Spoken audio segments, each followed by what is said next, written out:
दंगे शब्द का प्रयोग क्यों किया गया है। यानी गाने में गुंडे और दंगे शब्द पर आपत्ति है, मुझे मेरे उत्तर प्रदेश में गुंडे और दंगे पर आपत्ति है। और इसलिए आज योगी आदित्यनाथ सरकार ने आने के बाद से उत्तर प्रदेश से गुंडे और दंगे को मिटाने का काम किया है। इसलिए हम इसको उपलब्धि के तौर पर बता रहे हैं कि अखिलेश यादव के शासनकाल में गुंडे और दंगे पर्याय हुआ करते थे, आज परिवर्तन करने का काम किया। लेकिन वारिस पठान जी कह रहे हैं सच्चाई यह है कि इन माफियाओं के मरने पर, इन माफियाओं के एनकाउंटर पर सर्वाधिक टेस्ट हुए अगर कोई बहाता है, सर्वाधिक टेस्ट हुए अगर कोई बहा रहा है इन अपराधियों के एनकाउंटर पे, तो वो असदुद्दीन ओवैसी साहब हैं। उत्तर प्रदेश में कहीं कोई एनकाउंटर हुआ नहीं कि तुरंत उसका मजहब देख करके तुरंत राजनीति की रोटी सेकने का काम असदुद्दीन ओवैसी करना चाहते हैं। कभी उन्होंने उत्तर प्रदेश पुलिस की बात की प्रशंसा की है क्या कि हमने आज संगठित अपराध को उत्तर प्रदेश में खत्म करने का काम किया है? नहीं, उत्तर प्रदेश में परिवर्तन किया है। मैं बानगी सुना देता हूं। उत्तर प्रदेश में परिवर्तन कैसे आया है, ये बानगी बिल्कुल वकील की तरह बता रहे हैं। उत्तर प्रदेश में कृषि विकास दर आज आप वारिस पठान अभी 1.5 मिनट अकेले मांग रहे थे, आप कंटिन्यू लगातार बोलेंगे। 6.6 विकास की कृषि विकास दर थी समाजवादी पार्टी के शासनकाल में, 16.8 विकास की दर है आज भारतीय जनता पार्टी की सरकार में। यह कृषि विकास की दर है। 17,000 प्रधानमंत्री आवास केवल स्वीकृत करने का काम किए थे। 44 लाख प्रधानमंत्री आवास हमने पहले 5 वर्ष के कार्यकाल में बनाकर देने का काम किया है। समाजवादी पार्टी के शासनकाल में 17.4 विकास दर की बेरोजगारी की दर थी उत्तर प्रदेश में, और आज 2% से 4% के बीच में बेरोजगारी की दर है योगी आदित्यनाथ सरकार के समय में। इसलिए हम कह रहे हैं कि आज यूपी में योगी जी की सरकार है, जहां निवेशकों का आदर है, सत्कार है, अयोध्या, काशी और मथुरा है, बम बम भोले, जय जयकार है। वरना समाजवादी पार्टी की सरकार मतलब अतीक और मुख्तार है, जहां पर बम और गोले चीख और चित्कार है। ओके, वारिस पठान को 40 सेकंड और आतंकियों का समर्थन होता है। वारिस पठान 30 सेकंड। वारिस पठान लेकिन आप बार-बार विकास और आप और समाजवादी पार्टी बार-बार, वारिस पठान मेरा सवाल सुनिए, आप और समाजवादी पार्टी बार-बार विकास, डेवलपमेंट इनकी बात करती है, बड़ी जरूरी भी है, होनी भी चाहिए। लेकिन बताइए अगर लॉ एंड ऑर्डर ही नहीं होगा तो विकास कैसे होगा, डेवलपमेंट कैसे होगी, एजुकेशन कैसे होगी? तो लॉ एंड ऑर्डर ही तो इंपॉर्टेंट है। अब अतीक अहमद और मुख्तार अंसारी के साथ या फिर आजम खान के साथ तो डेवलपमेंट और विकास नहीं हो सकता। बताइए क्या ये लोग पर्यायवाची हैं इन सब शब्दों के? अमीश भाई सुनिए, इतने वर्षों से उत्तर प्रदेश के अंदर सत्ता की भलाई कौन कहा रहा था? समाजवादी पार्टी थी। अब बीजेपी की सरकार आ गई है सत्ता में, तो क्या इनका फर्ज, इनका दायित्व नहीं बनता था कि अगर इस तरह का माफिया पनप रहा है तो रोके?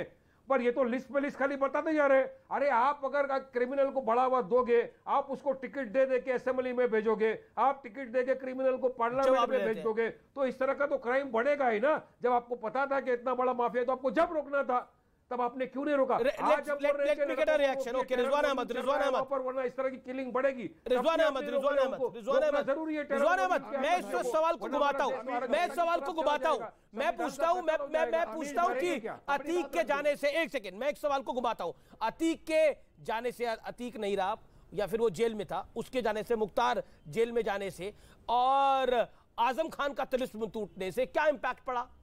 क्या फर्क पड़ा उत्तर प्रदेश के अंदर? नौकरी तो नहीं बढ़ी, विकास तो नहीं हुआ। अमीश भाई 3 बार हमारे वारिस भाई वकील होते हुए बोल चुके हैं कि हम एनकाउंटर के खिलाफ हैं। वारिस भाई सीआरपीसी सेक्शन 46, 2 और 3 पढ़ लीजिएगा। पुलिस को गिरफ्तारी के टाइम पर एनकाउंटर करने का अधिकार है। मैं बात असद की कर रहा हूं, अतीक की नहीं कर रहा हूं। अफसोस इस बात का है कि अतीक से पहले असद के एनकाउंटर के बाद भी आप आंसू बहा रहे थे। सेक्शन 46, 2 और 3 पहली चीज। वारिस भाई आपने बिल्कुल सही बात बोली कि शर्म की बात है कि युवा लॉरेंस बिश्नोई बनना चाहता है। यह बताइए कि क्या यह भी शर्म की बात है कि मुसलमान युवा इंजीनियर, डॉक्टर छोड़कर गाजी, जिहादी और शहीद बनना चाहता है? आज उसी रूप से आप उन लौंडों की, उन लड़कों की आप कहिए कि गाजी, शहीद, जिहादी बनने वालों पे लानत है, लानत। बोलिए वारिस पठान। कोई बनना नहीं चाहता। आपने किधर से लेके आ गए? ये सब पढ़ना लिखना चाहते हैं, सब डॉक्टर, इंजीनियर, वकील बनना चाहते हैं, अच्छा पद हासिल करना चाहते हैं, एक अच्छा जर्नलिस्ट बनना चाहते हैं। आप बोलिए ना, आप बोलिए लानत उन पे जिन्होंने पुलिस की कस्टडी के अंदर मार दिया, दोनों को कहना चाहिए। आप कहिए, मैं तो बोल रहा हूँ ना, जो लोग दोनों को कहना चाहिए। रिजवान भी बोले, आप भी बोले, लानत है। संविधान को नहीं मानते, कायदे को नहीं मानते, रिजवान डेमोक्रेसी को नहीं मानते, जो डेमोक्रेसी को नहीं मानते, संविधान को नहीं मानते, संविधान का कत्ल करते हैं, उन पे लानत है। जो संविधान का कत्ल करते हैं, डेमोक्रेसी का कत्ल करते हैं, देश के सब बनाए हुए कायदे को नहीं मानते, अम्बेडकर के बनाए हुए संविधान को नहीं मानते, लानत है। बिल्कुल, जो इस तरह से कौन बनना चाहता है, कौन? अरे सब डॉक्टर, इंजीनियर, लॉयर बनना चाहते हैं। आपको डेटा बताओ कौन बनना चाहता है? जी कौन होना चाहता है? डेटा बताओ, मुझे डेटा बताओ, मुझे डेटा तो बताओ। अरे मैं तो बोल रहा हूँ, देखिए लानत किसी के बोलने से मुझे लगता है कि मरम्मत और मरम्मत दोनों होनी चाहिए, जो लॉरेंस बिश्नोई बनना चाहता है और जो दूसरे कर्म करना चाहता है। लेकिन अब मैं आता हूं इस विषय के ऊपर जो कि आज का बहुत महत्वपूर्ण है।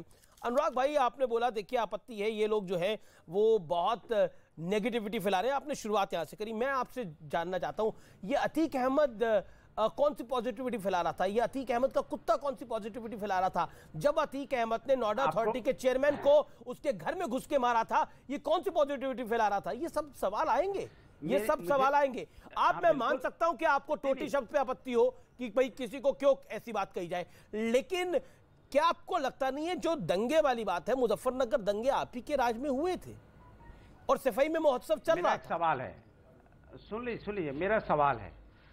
सवाल यह है कि जो मुजफ्फरनगर के दंगे में जिन लोगों को समाजवादी ने चिन्हित किया था, उनके ऊपर से आपराधिक मुकदमे भी हटाए गए। आखिर क्यों हटाए गए? अगर कोई देखिए, जहां भारतीय जनता पार्टी होगी विपक्ष में, वो कोशिश करती है वहां माहौल खराब करने का। आज उत्तर प्रदेश में समाजवादी पार्टी विपक्ष में है, हम हमेशा पॉजिटिव राजनीति को बढ़ावा देते हैं। बिहार में भारतीय जनता पार्टी विपक्ष में है, देखिए वहां दंगे हो रहे हैं। आप देखिए पश्चिम बंगाल में भारतीय जनता पार्टी विपक्ष में है, देखिए दंगे होते हैं। भारतीय जनता पार्टी जहां सत्ता में रहती है, तो ये तो फिर फेलियर है आप लोगों का, जो मतलब आप कहते हैं कि ये तो इससे बड़ी तो आप इससे बड़ा तो सर्टिफिकेट नहीं दे सकते बीजेपी को कि बीजेपी जब सत्ता में रहती है तो दंगे नहीं होते, जब बीजेपी सत्ता में नहीं रहती तो दंगे हो जाते हैं। यही बात तो कह रही है बीजेपी, यही बात तो कह रहे हैं राकेश त्रिपाठी और योगी आदित्यनाथ, यही बात तो कह रहे हैं। ये क्या बोल गए आप? स्पष्ट है ना। ओके राकेश त्रिपाठी, क्या ये आप कह रहे हैं कि जहां बीजेपी होती है वहां दंगे नहीं होते कि दंगों से मुक्ति चाहते हैं? मैं कह रहा हूं जहां भारतीय जनता पार्टी विपक्ष में है, आप देखिए वहां दंगे हो रहे हैं बिहार में। भाजपा की सरकार जहां होगी वहां दंगे नहीं होंगे, समाजवादी पार्टी सर्टिफिकेट दे रही है। बहुत आभार आपका, हम तो अपना आपका बहुत बहुत आभार कि आज अनुराग भदौरिया ने सारी बातों के बीच में नेशनल टेलीविजन पर यह बात स्वीकार की है कि भारतीय जनता पार्टी की सरकार का मतलब दंगों से मुक्ति की गारंटी होता है। भाजपा की सरकार होगी तो सुरक्षा का एहसास होगा, दंगे नहीं होंगे। ये भाजपा की सरकार की बहुत अभिनंदन, बहुत अभिनंदन।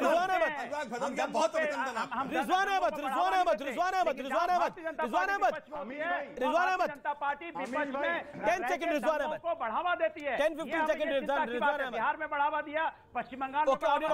अनुराग चुप नहीं होते आप। 10 सेकंड। आमिश भाई जी थोड़ा पीछे चले जाते हैं। आज जो अनुराग भदौरिया जी ने बात बोली है कि जहां भी ये विपक्ष में होते हैं वहां दंगे करवाते हैं, तो आज अनुराग भदौरिया जी ये बताएंगे कि 2002 के दंगे गोधरा और अहमदाबाद गुजरात के दंगे किस पार्टी ने करवाए थे, और मोदी से ये माफी मांगेंगे या नहीं मांगेंगे? अनुराग 5 सेकंड।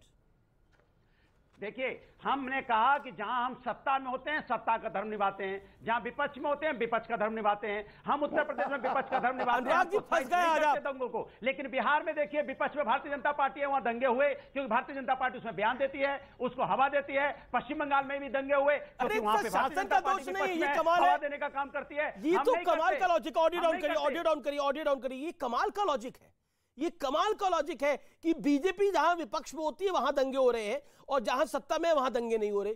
तो मतलब जो राकेश त्रिपाठी ने बात बोली, ये सर्टिफिकेट खुद बांटते फिर रहे हैं इस बात का।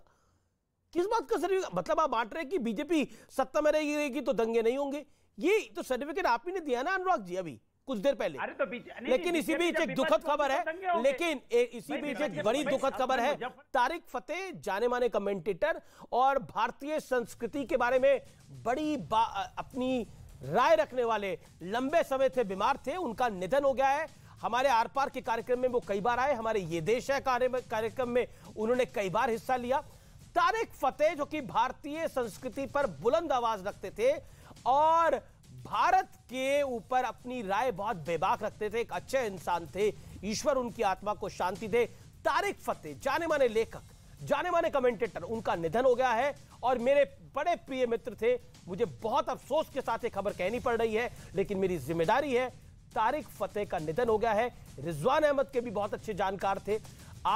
मैं उम्मीद करता हूं कि ईश्वर उनकी आत्मा को शांति दे और उनके परिवार को पूरी सहानुभूति। लेकिन अब मैं आपके सामने एक ऐसा मुद्दा लेकर आया हूं व्यूअर्स, जो अपने आपके बच्चों के लिए बहुत अहम है, यानी उनके भविष्य के लिए बहुत अहम है। देश की सर्वोच्च अदालत आजकल एक खास केस की सुनवाई कर रही है। 5 जजों वाली संवैधानिक बेंच की अध्यक्षता खुद चीफ जस्टिस ऑफ इंडिया यानी DY चंद्रचूड़ साहब कर रहे हैं। मुद्दा है सेम सेक्स मैरिज का, यानी समलैंगिक विवाह को मंजूरी दी जानी चाहिए या नहीं। कोर्ट में इस पर अभी तक क्या बातचीत हुई है, यह मैं आपको आगे बताऊंगा। लेकिन सबसे पहले आपके लिए यह समझना बेहद आवश्यक हो जाता है कि यह मुद्दा अदालत के सामने क्यों आया है। दरअसल सितंबर 2018 में सुप्रीम कोर्ट ने IPC की धारा 377 को निरस्त कर दिया। हालांकि फैसले के बाद भी यह साफ नहीं था कि समलैंगिक जोड़ों का भविष्य क्या होगा। 25 नवंबर 2022, ये तारीख नोट करिए, को 2 समलैंगिक कपल्स ने सुप्रीम कोर्ट में याचिका दायर की। याचिका में स्पेशल मैरिज एक्ट के तहत समलैंगिक विवाह को मान्यता देने की मांग की गई। ये खबर बहुत जरूरी है आपके लिए।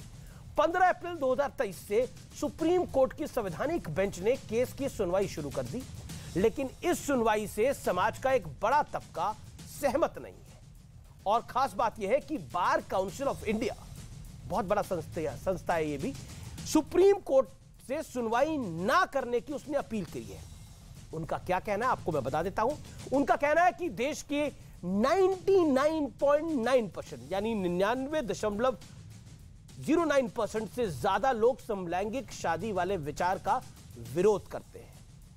बार काउंसिल ऑफ इंडिया ने कहा कि याचिकाकर्ताओं के पक्ष में सुप्रीम कोर्ट का कोई भी फैसला देश की संस्कृति और सामाजिक धार्मिक ढांचे के खिलाफ माना जाएगा।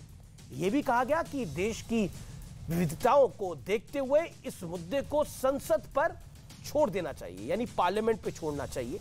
आप सभी जानते हैं कि विधायिका, कार्यपालिका, न्यायपालिका और मीडिया, ये लोकतंत्र के 4 स्तंभ हैं और संविधान में सभी का काम निर्धारित है। इसलिए पत्रकार होने के नाते मेरा मकसद किसी भी संवैधानिक संस्था पर सवाल उठाना नहीं है।